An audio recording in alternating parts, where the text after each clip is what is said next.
Karena kan pada saat itu hujan deras banget tuh. Mereka jalan, tiba-tiba pas abis Isya, bokap gue terima telepon bang, ngomong gini, Pak, mohon maaf, ini tadi mobilnya kecelakaan, katanya remnya blong, dan si sopir keneknya ini meninggal di tempat karena mobilnya terguling, jadi dia kejepit. Terus udah gitu dibilangin, untung pada saat itu ada yang lihat. Kalau nggak ada yang lihat, mungkin gue udah nggak ada. Katanya gitu dibilangin. Dan 2 anak kecil itu, katanya itu suruhan si Kalong Wewe itu. Pas dia ngomong kayak gitu, gue ngelihat ada 2 ternyata tuh si om keneknya itu dari samping kanannya tuh keluar pelan-pelan sampai wujud. Itu tungguin sama siapa? Gue nanya gitu kan. Nggak lama gue ngomong kayak gitu, tiba-tiba angin di sekitaran daerah yang gue masuk itu kenceng banget bang. Pohon pada goyang-goyang semua, kenceng banget. Terus pas mereka bilang, yang gue nanya, memang ditungguin sama siapa? Mereka semua nunjuk ke arah pohon itu. Soalnya si orang ini tuh tahu lah legenda yang di sekolah itu. Ternyata tuh udah pernah ada yang tumbal, udah pernah ada yang jadi korban di situ, cuma ditutupin.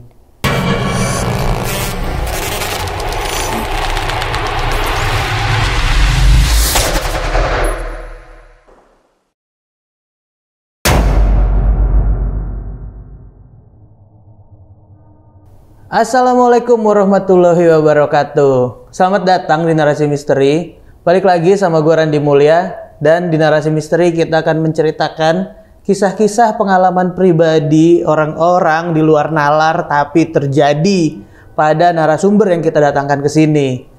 Nah, kali ini gue udah kedatangan salah seorang narasumber yang punya pengalaman di saat dia lagi tinggal di daerah Jambi. Nah, kita langsung aja ngobrol sama narasumbernya. Halo Bang Niki. Halo Bang. Sehat Bang Niki ya? Sehat dong. Nah, jauh-jauh nih dari mana? Cengkareng. Dari Cengkareng Bang. Bang, boleh kasih kisi-kisi nggak sih sedikit buat teman-teman di rumah nih? Waktu itu apa sih yang terjadi di sana? Jadi waktu gua pindah dari Jakarta ke daerah Jambi itu, gua hampir mau ditumbalin sama sosok. Ini tahun berapa Bang? 2002 Bang. 2002? Iya. Itu semua keluarga lo tinggal di sana? Enggak, jadi dari Jakarta kan waktu itu kondisi ekonominya lagi sulit lah. Akhirnya ikut bokap ke sono, bokap ada kerjaan lah. Dan di sana yang hampir jadi tumbal. Iya, tumbal. Sesuatu lah ya? Iya, betul. Tahan dulu. Oke. Nah, buat teman-teman yang penasaran gimana pengalaman dari Bang Niki ini, lo bisa tonton videonya sampai habis, jangan di skip. Dan buat kalian yang punya pengalaman pribadi, kalian juga bisa jadi narasumber di sini. Tinggal DM ke Instagramnya Narasi Misteri atau klik link yang ada di deskripsi di bawah. Dan sepanjang video ini ada atok-atok yang digambarkan langsung oleh tim Narasi Misteri sesuai dengan sosok apa yang dilihat sama narasumber yang datang ke sini. Jangan lupa follow akun TikTok Narasi Misteri karena di sana ada konten-konten yang berbeda dari YouTube dan Instagram. Ya udah, kita nggak usah lama-lama lagi, kita langsung masuk ke ceritanya. Karena di dunia ini bukan cuma kita yang nempatin.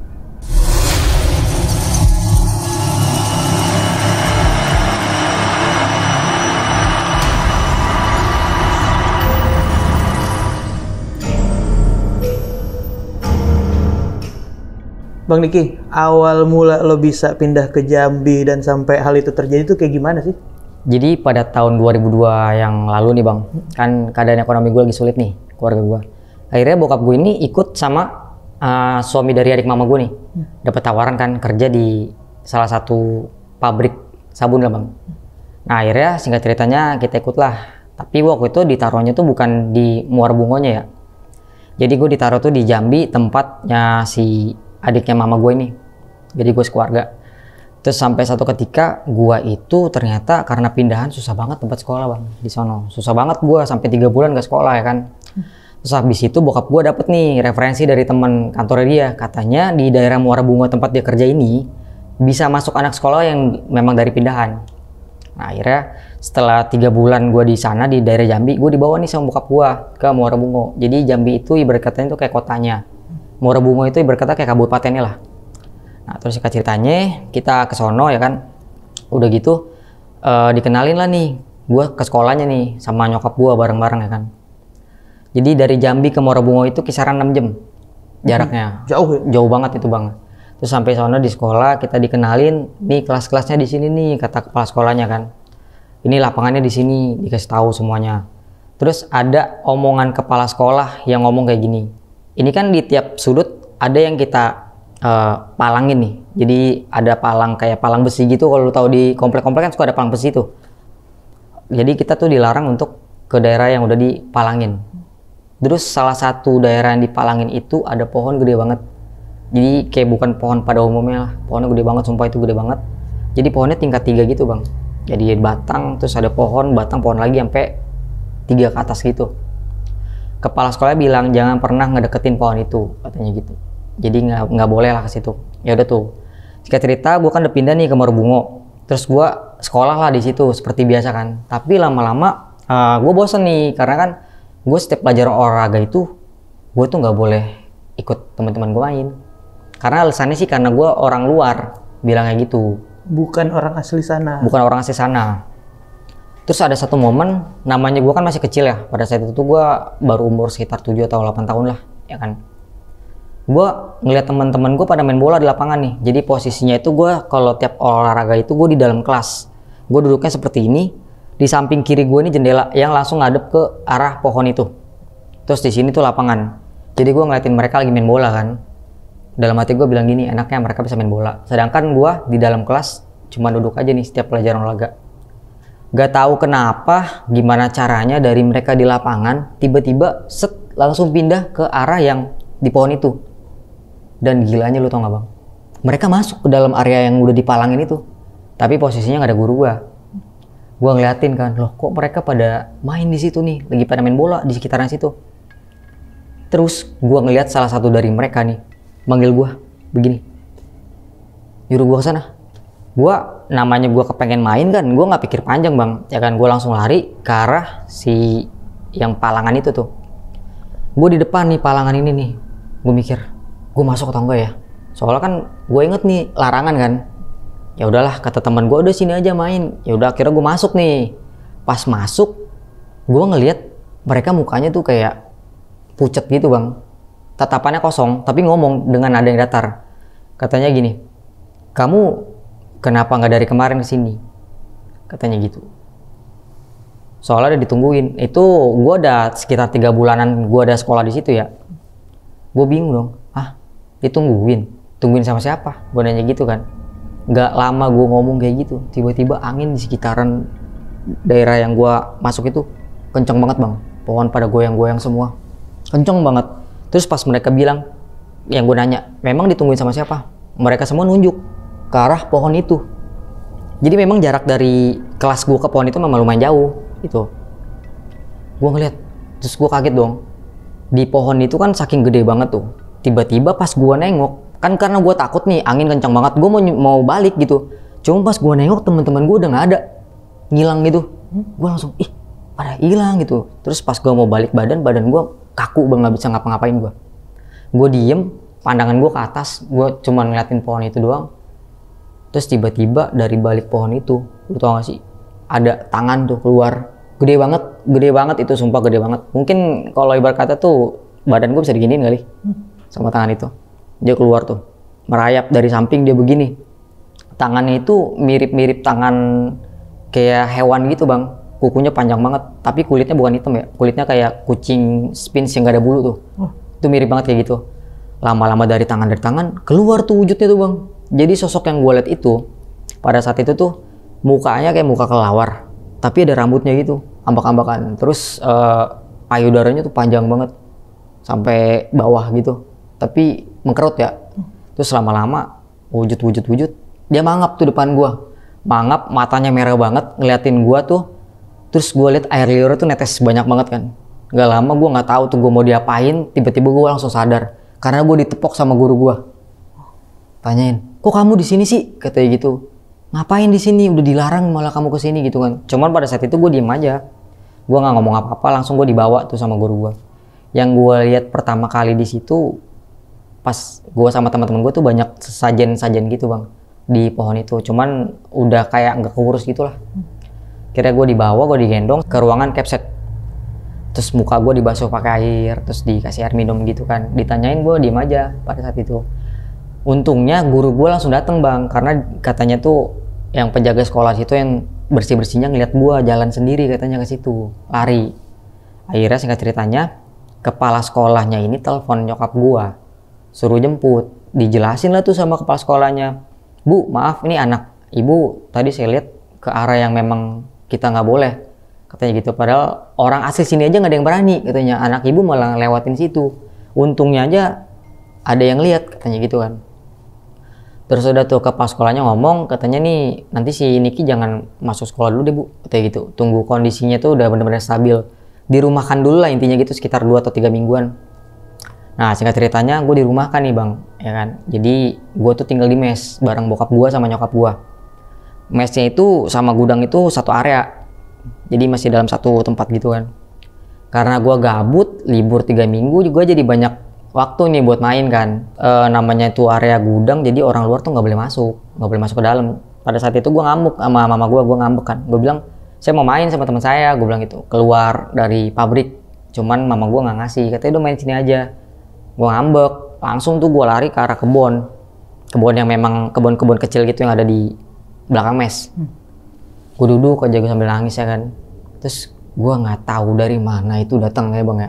Ada 2 anak kecil yang gue lihat, kembar nih. Dia kenalan sama gue, pakai baju sekolah, tapi kayak baju sekolah zaman dulu gitu. Yang gue ingat itu namanya satu Sinta, namanya satu Santi. Dia kenalan sama gue. Padahal pada saat itu gue cuma bilang gue mau main sama teman-teman, karena gue kesepian, memang gak ada teman gue pada saat itu. Diajak main lah tuh gue sama tuh 2 bocil tuh. Jadi kalau menurut nyokap gue itu, gue setiap jam 12 siang itu gue langsung lari, gak tahu kemana, pulang maghrib, katanya gitu.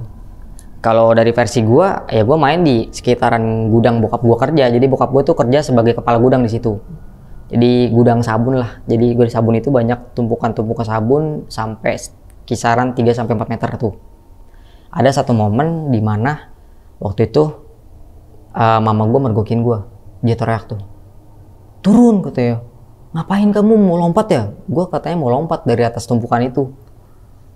Dan orang-orang itu nggak ada yang tahu gue main di situ bang. Bahkan bokap gue sendiri nggak ada yang tahu. Bokap gue nggak tahu kalau gue main di area situ selama 2 minggu itu. Padahal logikanya kan nggak mungkin nggak tahu dong, ya kan?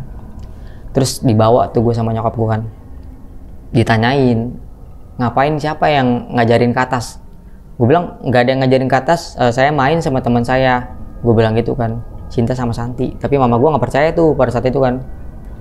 Kok kamu mau lompat? Iya, soalnya aku main petak umpet. Terus mereka naik ke atas tumpukan sabun itu kan. Terus aku dibantuin.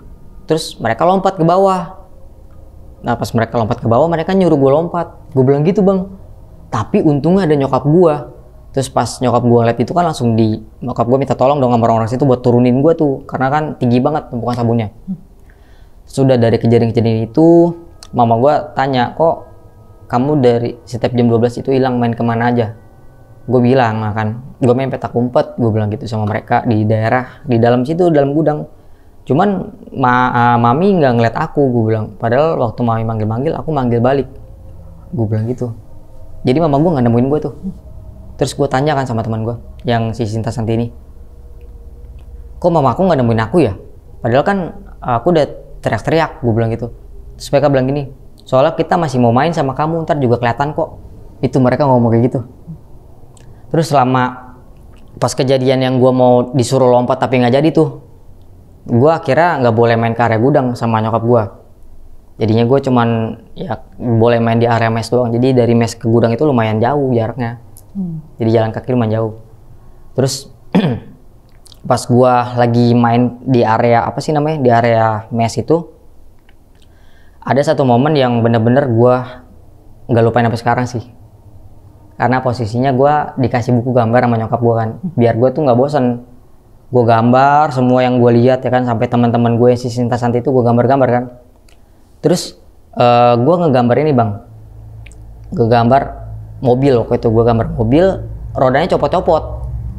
Nah cuman mama gue nggak tahu kan. Terus ada keneknya bokap gue nih, mau nganter barang ceritanya nih, ya kan. Dia pamitan sama nyokap gue, bilang gini, ibu ini kenang-kenangan gantungan kunci buat ibu. Itu posisinya gue lagi di depan mes tuh, lagi gambar sambil disuapin makan sama nyokap gue. Terus mama gue ngeledekin, kayak bercandain gitu. Emang mau kemana, kayak nggak bakal ketemu lagi aja, ngasih kenang-kenangan, digituin kan sama nyokap gue. Terus si kenek ini bilang, iya soalnya saya hari terakhir saya kerja di sini bu, katanya gitu. Dia ngomong gitu bang. Kenek truk ekspedisinya nih? Iya, yang buat nganterin sabun ke kota-kota gitu kan. Katanya saya ini terakhir saya kerja, udah nggak kerja lagi mau pulang, katanya gitu. Oh ya udah hati-hati, itu pas jam 5 tuh ya kan. Pas dia ngomong kayak gitu, gue ngelihat ada dua ternyata tuh si om keneknya itu dari samping kanannya tuh keluar pelan-pelan sampai wujud gitu. Cuman pada saat itu gue nggak tahu itu pocong apa-apa ya kan. Gue kaget karena si sosok yang mirip dia ini melototin gue. Gue langsung nangis dong, nangis gue kejar tuh. Dikira dibawa sama nyokap gue ke dalam kamar. Ditanyain kenapa kok ngeliat si om nangis. Terus gue bilang gini, iya tadi aku ngeliat si om ada dua, gue bilang begitu kan. Tapi yang om yang dua ini melototin aku nih, gue bilang gitu, serem, hidungnya keluar darah. Tapi dia kok pakai kain ya, gue bilang begitu. Nah mama gue marah, katanya gini, kamu jangan ngomong sembarangan gitulah, katanya, nggak boleh tahu ngomong kayak gitu, nyumpain orang, katanya gitu. Gue dibilang gitu sama mama gue. Sudah gue diem kan, nggak lama bokap gue pulang. Nah si kenek sopir ini, dia berangkat itu abis maghrib. Abis maghrib, setelah yang gue nangis itu kan dia berangkat tuh.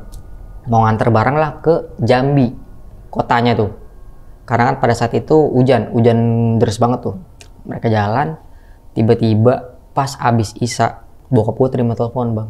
Ngomong gini, Pak, mohon maaf, ini tadi mobilnya kecelakaan, katanya remnya belum. Dan si sopir keneknya ini meninggal di tempat karena mobilnya terguling, jadi dia kejepit dia di truk. Tapi sebenarnya bukan truk sih bang, dia kayak mobil box gitu, mobil box tapi agak gede. Mobil box kejepit dia, langsung meninggal di tempat. Itu yang ngabarin si supirnya itu. Akhirnya kan pada saat itu juga mau dikebumikan. Jadi dibawalah tuh jenazahnya ke rumah si almarhum ini. Jadi gue sama bokap gue sama mama gue sama bareng-bareng temen kantor bokap gue nih ke rumah almarhum. Jadi memang nyebrang kali lah, pada saat itu kan pelosok banget tuh. Pas udah nyampe di rumah almarhum, gue itu nggak boleh ikut masuk. Jadi nunggu di teras, ya kan. Baru mama papa gue masuk ke dalam. Udah keluar lagi kayak orang ketakutan. Akhirnya balik nih kita nih. Balik nyampe rumah, gue ngedenger percakapan mereka. Katanya, kok bisa sih? Bisa kenapa? Itu apa, hidungnya bisa keluar darah begitu? Kok sama yang kayak si Niki ceritain, katanya gitu. Oh, nyokap lo inget apa yang lo hubungin? Iya, cuman kan pada saat itu gue nggak ngerti apa-apa bang. Gue nggak tahu apa-apa. Karena pada dasarnya gue bukan orang yang bisa ngeliat. Mungkin karena waktu itu gue masih kecil kali ya. Terus udah dari kejadian itu, bokap gue penasaran nih ngeliat buku gambar gue. Gambar apa aja sih, ya kan? Dibuka lah tuh gambar gue. Dan ada satu gambar bikin bokap gue kaget. Karena gue nggak gambar ada kalajengking, ular, bokap gue, nyokap gue sama gue. Jadi kalajengkingnya itu mau nyengat bokap gua gitu. Cuma kan gambarnya masih kayak kurang bagus gitu kan. Ditanya sama bokap gua, itu kamu gambar apaan kayak gitu? Oh, ini aku ngelihat kayak gini, gua bilang gitu. Gua cuma bilang gua ngelihat. Udah tuh singkat cerita ngobrol-ngobrol kayak gitu, dikasih tahu bapak gua kalau punya omongan jangan ngomong sembarangan. Jadi dikira nyokap bokap gua itu setiap omongan gua tuh kenyataan. Malam-malam nih setelah gua dinasehatin kan sama bokap nyokap gua, mati lampu ceritanya jam 2 subuh. Nah karena jarak kita dari mes ke gudang itu jauh, jadi ada dua jalan bang, sorry. Jalan kecil nih, samping gudang yang kecil banget, sama yang jalanan yang biasa mobil lalang. Nah bokap gua ke arah yang jalanan kecil itu, samping gudang. Itu kan yang jalan alternatif terdekat sama gudang diesel, tempat diesel tuh. Jam 2 subuh bokap gua jalan tuh. Tiba-tiba balik-balik mukanya pucet. Kayak orang habis ngeliat setan. Sama nyokap gue diginin, lu habis ngeliat apaan sih, kayak habis ngeliat setan lu ngos-ngosan. Dikasih teh hangat sama mama gue. Terus bapak gue cerita, tadi pas saya lagi mau nyalain ini, saya denger suara-suara. Saya kira apaan, pas saya nyalain lampu diesel kan agak remang-remang tuh katanya. Bapak gue ngomong ada kalajengking segede orang, kata dia. Bokap lo yang lihat langsung malam itu? Lari langsung tuh, lari lewatin samping, lewat yang jalan gede itu yang biasa mobil lewat tuh. Oh, pindah dia lari Nggak lama dia katanya ngelihat ada ular ngelilit di gudang itu, ngelilit gudang yang itu gede banget, makanya dilari katanya, dia ketakutan tuh. Dari situ kan dia mikir nih, ini apa anak gue yang salah, apa memang anak gue bisa lihat nih ya kan. Nah singkat cerita itu gue dibawa lah ke orang pinter yang ada di sana tuh. Orang pinternya ini bilang, katanya nih badan anak ini wangi nih bu, katanya narik, emang banyak yang demen sama anak ini katanya gitu kan. Terus kayaknya anak ini nggak boleh sekolah di situ deh bu, jangan katanya. Soalnya si orang ini tuh tahu lah legenda yang di sekolah itu, ternyata tuh udah pernah ada yang tumbal, udah pernah ada yang jadi korban di situ, cuma ditutupin di sana tuh. Katanya udah jangan di situ lagi deh bu, katanya. Mendingan nggak usah jauh-jauh lah dari area sini katanya gitu kan. Bener tuh, dari situ pas diomongin sama nyokap gua langsung mutusin buat udah si Niki jangan sekolah di situ lagi, pindah lah tuh, pindah sekolah. Terus akhirnya gua nggak sekolah lagi tuh dari situ kan. Terus si orang pintar ini bilang, ini anak hampir mau dibawa nih 2 kali katanya gitu. Dari pertama yang gua ngelihat sosok si kalong wewe itu, jadi kalong wewe sama wewe gombel beda bang. Kalau kalong wewe itu sepengetahuan gue ya, itu dia perpaduan antara binatang sama manusia. Kalau kalong wewe kan bener pure manusia, cuman payudaranya kondor, kayak gitu kan. Apanya binatang manusia ini? Mukanya sama badannya. Jadi mukanya itu binatang? Binatang, tangannya tangan binatang sama manusia. Terus ininya manusia gitu. Dia punya kaki kayak manusia juga, cuman kakinya panjang-panjang gitu. Terus udah gitu dibilangin, untung pada saat itu ada yang lihat. Kalau nggak ada yang lihat, mungkin gue udah nggak ada. Katanya gitu dibilangin. Dan 2 anak kecil itu, katanya itu suruhan sih kalong wewe itu. Oh. Suruhannya bang ternyata. Dan dia disuruh nemenin lu selama lo nggak datang ke sekolah. Iya, disuruh nemenin. Jadi kayak ajudannya dia gitu nyamar jadi anak kecil. Padahal sebenarnya wujudnya bukan anak kecil itu. Kata si orang pintar itu kan, makanya berkali-kali tuh gue mau disuruh lompat. Sebenarnya gue suruh lompat tuh berkali-kali bang. Cuman gue kayak ada yang nolongin gitu loh. Ntar nanti tiba-tiba ada yang lihat gue gitu kan, nyuruh gue turun. Terus tiba-tiba tuh gue pernah tuh ya di kolong mobil ngumpet. Untung gue nggak kelindes bang. Itu gue mepet ngumpet di situ sama mereka. Di kolong mobil? Di kolong mobil pas bannya lagi. Itu mobilnya mau jalan. Untung aja ada yang lihat tuh. Katanya ini udah nggak beres nih, mendingan. Jadi lu ngumpet di kondisi mobil yang udah nyala mesinnya? Iya. Dan sopir itu nggak tahu gue lagi, nggak tahu ada gue di situ. Bingung nggak lu? Kata orang pintar itu nih anak ini udah berkali-kali mau dibawa nih. Untungnya nggak kenapa-napa. Jadi sebelum parah mendingan dibawa ada jauh-jauh. Nah pas kejadian itu akhirnya nyokap gue mutusin buat, gue kan keluar tuh dari sekolah ya kan.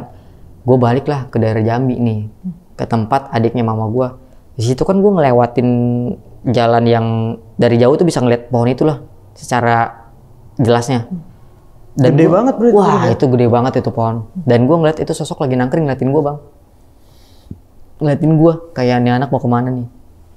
Sampai akhirnya mama gue tuh udahlah nih anak bawa ke Jakarta aja deh. Soalnya pada saat gue di Jakarta tuh gue nggak ngeliat apa-apa bang. Tapi pada saat gue pindah itu bener-bener gue aneh-aneh loh di situ. Terus mama gue bilang udah dibawa ke Jakarta aja.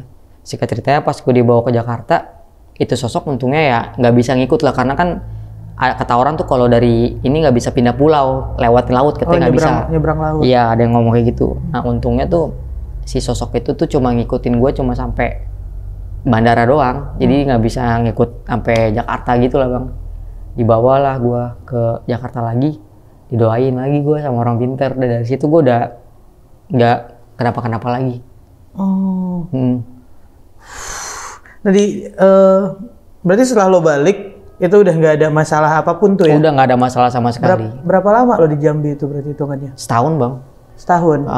Oh 3 minggu di sekolah itu yang jadinya lo nggak masuk 3 minggu. Iya. Habis itu pindah sekolah sampai setahun. Berarti selama setahun itu gangguan-gangguan itu tetap ada ya? Wah gangguan itu tetap ada, dan orang pintarnya bingung nih anak nggak kenapa. Padahal kayaknya udah sedikit lah gitu gua kayaknya tuh. Udah tinggal lompat doang pada saat itu, kayak udah tinggal kelindes, udah tinggal mau diambil. Tapi untungnya alhamdulillah gue nggak kenapa-napa gitu bang. Selalu di titik terakhir ada aja alhamdulillahnya ya? Iya alhamdulillahnya. Ada aja yang nolongin? Iya ada yang nolongin. Tiba-tiba nyokap lo bisa ngeliat lo. Berarti di saat lo main di gudang itu yang tempat sabun tinggi itu, lo berarti lagi sama mereka dan orang-orang sekitar nggak ada yang ngeliat lo ya? Nggak ada yang ngeliat sama sekali. Gak ada yang lihat. Itu kondisi lo main malam atau siang? Siang bang. Berarti masih ada aktivitas tuh di gudang? Iya. Pada saat itu kan gue bilang mama gue main bentar, gue bilang gitu kan. Karena memang gue ngerasa bentar. Tapi mama gue bilang, kamu main dari jam 12 sampai jam 6, maghrib baru ketemu, katanya gitu. Sampai debat gue kan sama mama gue. Terus pada saat itu tuh gue inget nih, si Sinta Santi itu pernah bilang, itu rumah kita di sana. Jadi di atas gudang itu ada ventilasi gitu kan bang. Gue ngelihat dari situ, padahal sebelah gudang itu gudang lagi. Tapi yang gue lihat itu kayak sawah, ada rumah gitu. Gue mau diajak ke sana, gue bilang gue nggak mau. Oh, padahal di sebelah gudang itu ada bangunan yang pabrik tadi ya? Bangunan pabrik semua, karena kawasan gudang di situ. Oh, ini berarti kan setelah 3 minggu lo ada di sekolah ini dan pindah sekolah ya, pernah lo denger juga nggak isu-isu tentang sekolah itu? Nah itu pernah ada terjadi apa lagi atau gimana? Kalau yang setelah gua pindah gua nggak tahu ya bang, cuman sebelumnya katanya udah pernah ada korban. Udah pernah ada korban, makanya kan ditaruh sajen-sajen kayak gitu, dipalangin katanya. Cuman kan ditutup. Sajen-sajennya itu buat nutupin si korban-korbannya biar nggak terjadi lagi. Iya, katanya gitu. Gue baru dapat info itu dari yang orang kuncian di sana. Ternyata dia tahu gitu loh. Karena kan papa minta tolongnya sama orang itu. Berarti setelah 3 minggu lo yang disuruh istirahat di rumah dan ketemu orang pinter, berarti lo nggak masuk sekolah lagi tuh setelah 3 minggu disuruh istirahat di rumah? Iya, nggak masuk sama sekali gue. Langsung pindah sekolah? Berarti kenal teman-teman aja padahal baru tuh ya? Baru banget orang baru masuk berapa ini. Gue masuk itu sekitar 3 bulan. Sekitar 3 bulan, habis itu baru cabut lagi gue. Dan trigger awalnya tadi yang teman-teman lo main di lapangan, tiba-tiba mereka menghilang ya? Iya, itu gue bingung banget bang. Tapi memang mukanya tuh kayak nggak ada ekspresi sama sekali, pucet gitu. Kayak muka mayat. Jadi dia cuman ngomong, tapi nadanya datar kayak, kamu kemana aja? Udah ditungguin tuh. Kayak gitu. Ini posisi yang di lapangan udah hilang, dia udah ada di area pohon tadi. Iya, bener banget. Kayak nggak masuk dulu logika gue bang. Gue kan orangnya mikirnya logika ya. Tapi pada saat itu mungkin karena gue masih kecil kali ya. Jadi gue nggak pikir panjang, gue langsung masuk aja ke situ. Dan ini keinget terus ya, sampai sekarang masih nyangkut di kepala lo ya? Sampai sekarang gue nyampe bingung gue gimana cara bisa selamat. Karena udah kayak, itu tinggal dikit lagi loh, itu udah mangap itu mulut si sosok itu tuh. Kayak mungkin mau nerekam gue, nggak tahu nerekamnya gimana caranya kali ya. Untung ada si guru tadi ya? Iya, karena si penjaga yang nyapu-nyapu itu dia lapor, langsung lari katanya tuh ngeliat gue, bilang ini tuh ada anak ke sono tuh gitu. Mungkin karena dia takut ada korban lagi kali ya. Iya, ya itu kali ya, si lo disuruh istirahat 3 minggu karena dia juga nggak mau hal yang dulu-dulu pernah kejadian lagi. Pas lo pindah sekolah, itu pindahnya ke daerah Jambi Kota, Muara Bungo tadi? Iya. Apa awalnya dari Muara Bungo? Jadi awalnya kan gue di Jambi tuh, di rumah tante gue. Nah karena kan di sana tuh gue nggak dapat sekolah tuh di sana tuh, susah banget untuk orang pendatang. Akhirnya gue dibawa ke bokap gue nih, ke daerah Muara Bungo. Iya. Dari situ baru dapat sekolah. Ya karena kalau lumayan sulit buat orang-orang yang pendatang harus dapat rekomendasi lagi. Betul banget. Nih ada nih saudara mau sekolah di sini, dia baru pindahan dari Jakarta gitu-gitu ya. Akhirnya yang sekolah barunya itu balik lagi ke tempat tante lo. Enggak, akhirnya dari situ gue di tempat tante gue nggak sekolah, langsung dipulangin gue ke Jakarta. Oh, berarti setahunnya itu di mana? Gue setahun itu paling lama tuh di Muara Bungo. Jadi di tempat tante gue paling cuman kisaran 2 bulanan lah. 2 bulanan akhirnya cabut lah ke Muara Bungo untuk sekolah. Sekolahnya di Muara Bungo. Iya. Nah kalau yang connect lo ini, yang meninggal ini kan sama gambar yang lo bikin. Tapi sebelumnya kayak lo suka gambar-gambar gitu juga atau gimana sih bang? Gue memang suka gambar. Cuman pada saat itu gue nggak tahu kenapa kayak gue ngegambar aja sendiri. Gambar nggak ada yang, kalau kita kan gambar pasti ada alasan dong kenapa kita gambar itu kan. Gak tahu kenapa langsung ngegambar aja gue. Dan nggak tahu kenapa lo gambar truk dengan kondisi yang roda copot gitu. Sedangkan di area lo tinggal di mes itu emang ada supir truk yang tadi meninggal itu ya. Jadi setelah gue gambar itu kejadian. Nah ini sangkut pautnya sama kejadian si pohon ini, kalau menurut lo ada hubungannya nggak sih? Kalau menurut gue sih nggak ada hubungannya bang, cuman di tempat yang gue tinggal ini di mes ini memang serem dan katanya itu memang harus ada sajennya gitu. Kalau nggak nanti tiap tahunnya ada aja yang kecelakaan kayak gitu. Mungkin pada saat itu nggak ada yang ngasih sajen kali ya, jadi kenanya ke si supir itu. Mungkin tadinya mau kena ke bokap gua yang kalajengking itu tuh, nggak jadi, ya kan? Jadinya larinya ke kena tadi. Oh. Tapi kesini-sini lo setelah itu di saat lo sekolah udah nggak ada gangguan apa-apa lagi ya semenjak di Jakarta ya? Iya, untungnya alhamdulillah sih nggak ada kejadian aneh-aneh sih. Ya mudah-mudahan jangan ada kejadian iya gitu-gitu lagi lah, apalagi ya kita nggak pernah tahu nih, kayak tadi gambar yang itu nyambungnya ke keluarga bokap lu, kalau gambarnya itu bener kalajengking dan bokap lu itu, terus bokap lu yang kenapa-napa kan amit-amit ya? Iya bener banget. Hi. Emang di situ banyak banget bang, kayak ada aja yang kecelakaan karena ketiban dus-dus yang di situ kan gede-gede tuh dusnya kan. Ada aja, tapi mungkin beberapa ada yang cuma cedera kayak gitu-gitu kan. Yang terparah itu yang meninggal.